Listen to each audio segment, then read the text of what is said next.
দারুণ টেস্টি ভাবে আমি এই চিকেন কারি বানাবো।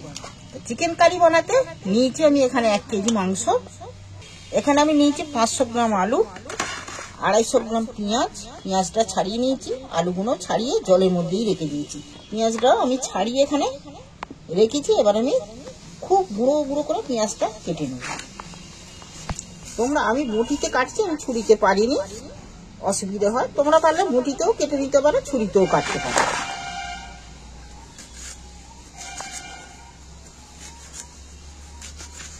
চিকেন কারি বানাতে দেখো এরকম গুঁড়ো গুঁড়ো করে কেটে নিচ্ছি পেঁয়াজগুলো। আর এই চিকেন কারি বানাতে গেলে এইভাবে গুঁড়ো গুঁড়ো করেই পেঁয়াজটা খাও।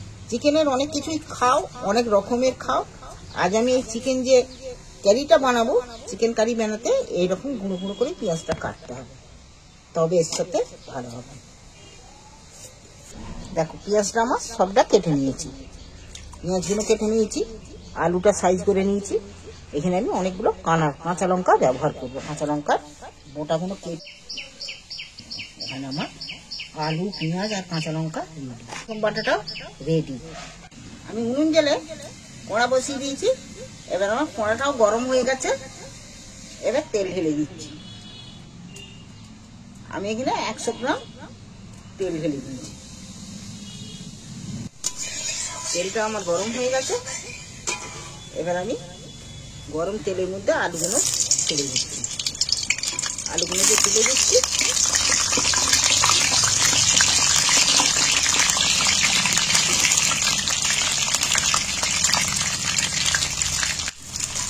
এবার আমি এই আলুগুলোকে ভালো করে ভেজে নেব। আমি এখানে আলুগুলোর মধ্যে একটু হলদি দিচ্ছি, হলদি দিলে আলুর কালারটা হেভি আসবে, সুন্দর দেখতে হবে আলুটা।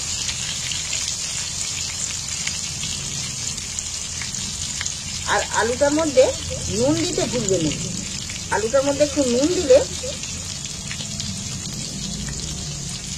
আলুটা নুন দিলে আলুটা ভাজাও হবে, আলুর কালারটাও ভালো হবে, আর আলুটার মধ্যে নুন ঢুকে গেলে আলুটা খেতে খুব ভালো হবে।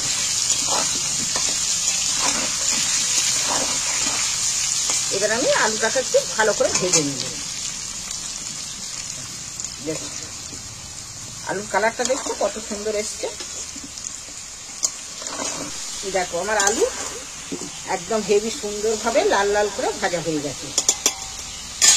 এবার আমি আলুটাকে তুলে নিচ্ছি, আলুটা তেল ঝরিয়ে আলুটা তুলে নিচ্ছি। আলুটা যেমন দেখতে হয়েছে কালার, তেমন খেতেও কিন্তু হবে।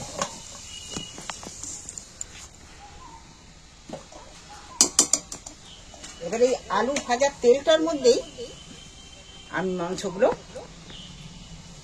তুলে দিচ্ছি, মাংসগুলো আমি একটু তেলটার মধ্যে ভেজে নেব।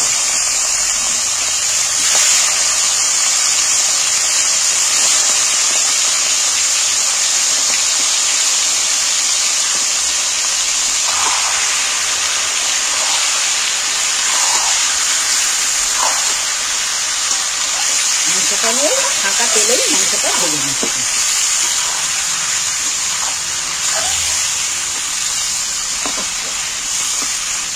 মাংসটা ভেজে নিলে কি হয়, মাংসটার একটা গ্যাসটাও কেটে যাবে, আর এই মাংসটা ভেজে নিয়ে রান্না করলে এ কিন্তু একটু তো সলিড যে মাংস দাঁতে জোড়ায় চিবে হবে না, মাংসটা কিন্তু খুব ভালো সেদ্ধ হবে, একদম নরম নরম মাংস পাবে তোমরা। আর মাংসটা ভেঙেও যাবে না, কিচ্ছু হবে না, একদম গোটা গোটা মাংস থাকবে, অথচ ভালো সেদ্ধ হবে, নরম পাবে না। মাংসটা আমার ভাজা হয়ে গেছে, কেউ কিন্তু একটা ভাঙেনি, কিছু হয়নি, ভালোই মাংসটা ভাজা হয়ে গেছে। এবার আমি তুলে নিচ্ছি। দেখো খুঁটি দিয়ে কেটে দেখছি মাংসটা কিন্তু খুব ভালো ভাজলে কিন্তু সেদ্ধ হয়ে গেছে, ভালো হয়ে গেছে ভাজা। এবার আমি তুলে নিচ্ছি।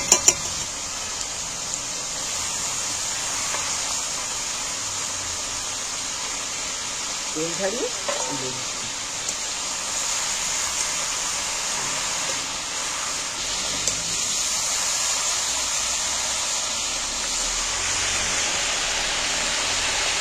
আমি তেল ছাড়িয়ে মাংসগুলো তুলে নিচ্ছি।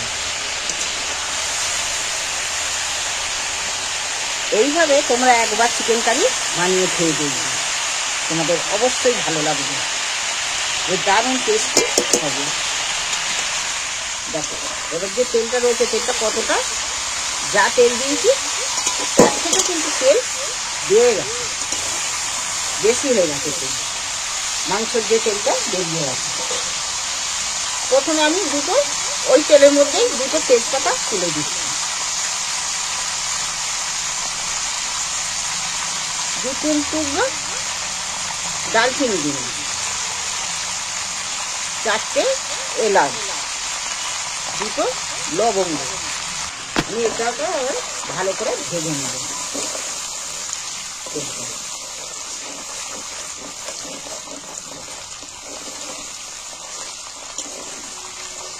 এটা ভাজা হতে তেলের সেন্টটা আলাদা উঠে গেছে, দারুণ সেন্ট ছাড়বে। এবার আমি কাটা পেঁয়াজগুলো এর মধ্যে তুলে দিচ্ছি।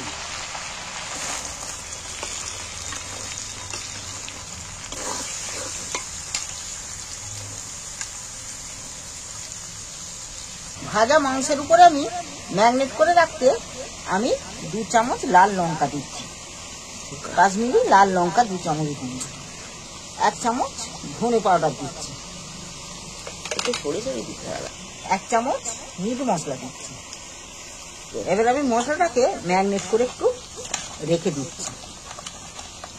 তোমরা পারলে এতে দই দিতে পারো, আমি দইটা আনা নেই বলে আমি টমেটম ব্যবহার করেছি। এতে টমেটমটা তার কাঁচা দিলে হবে না, টমেটমটা আমি পেঁয়াজের মধ্যে দেবো।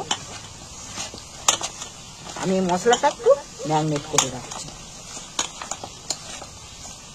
ভাজা মাংসটা এইটা একটু ম্যারিনেট করা রইল। এই ম্যারিনেট করা মাংসটা মিনিট 10 আমি চাপা দিয়ে রেখে দিচ্ছি। এইটা আমি একটু চাপা দিয়ে রেখে, দেখো পেঁয়াজটা কিন্তু আমার ভাজা হয়ে গেছে। এইবার আমি এখানে আদা রসুন যে বেটে রেখেছি, আমি আদা রসুন বাটাটা তুলে দিচ্ছি। রসুন বাটা, আদা বাটা, এবার আমি এইটাকে একটু ভেজে নিই।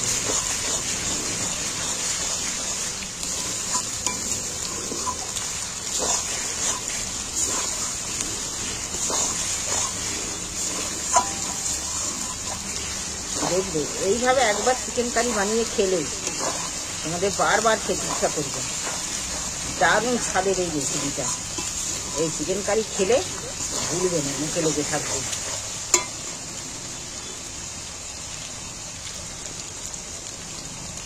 এবার আমি এই তেলের মধ্যে হলদুটা কিন্তু আমি মাংসের সাথে দিইনি, হলদুটা আমি তেলের মধ্যে দিচ্ছি।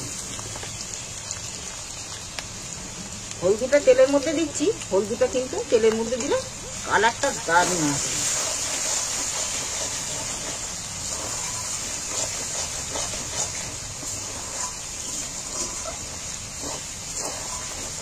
আদা রসুনে ভাজা হয়ে গেছে, আদা রসুনটা যে দিয়েছি।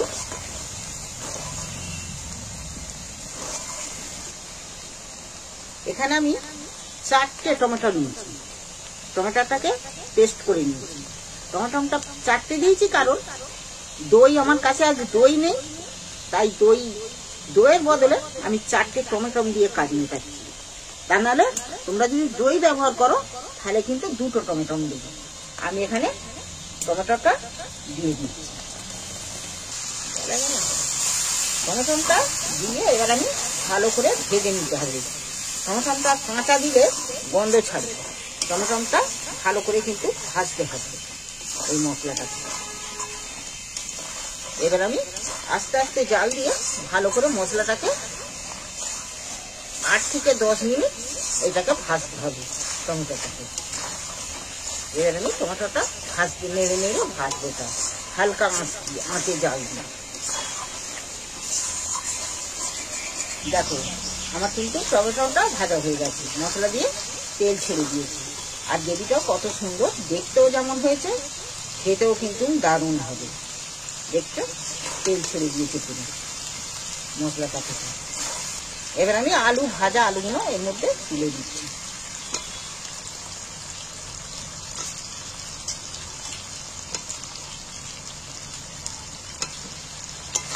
ভাজা আলুগুলো একটু এর সাথে নেড়ে চেড়ে নিচ্ছি।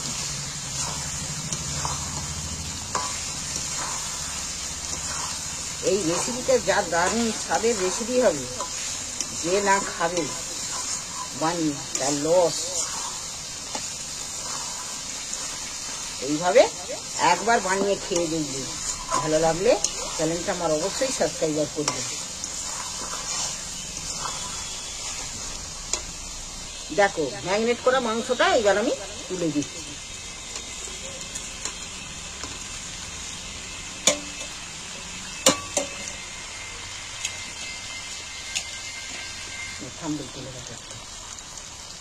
কাঁচা লঙ্কাগুলো দিয়ে দিন, থামলেন তুলে।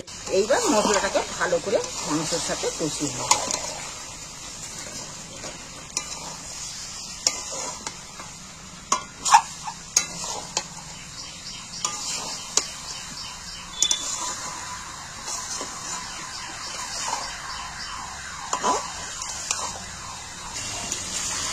যা মাংস ম্যারিনেট করা ছিল দিয়ে সেটাও আমার কষা হয়ে গেছে দেখছি।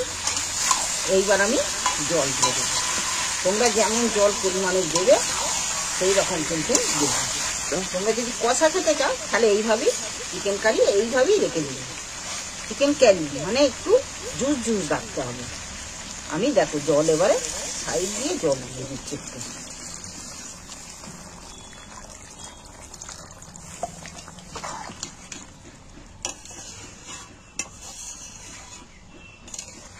এইভাবে চিকেন কারি বানালে চিকেন যে না খায়, খাসি মাংস ফেলে রেখেও ওই চিকেন কারি খাবে এইভাবে বানালে।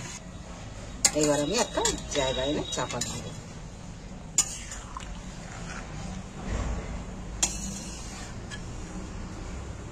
আলুটারে সেদ্ধ হবে। মাংসটা দেখো আস্তে আস্তে ফুটে উঠেছে।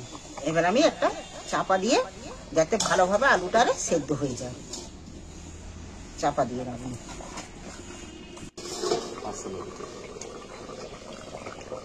দেখি আমার হয়ে গেছে মাংস।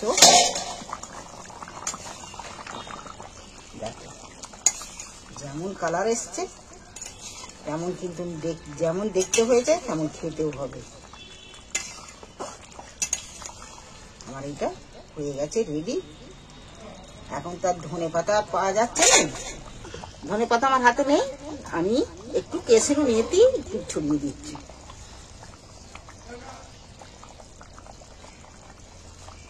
এইটা দিলে স্বাদ গন্ধ এর আলাদা হবে।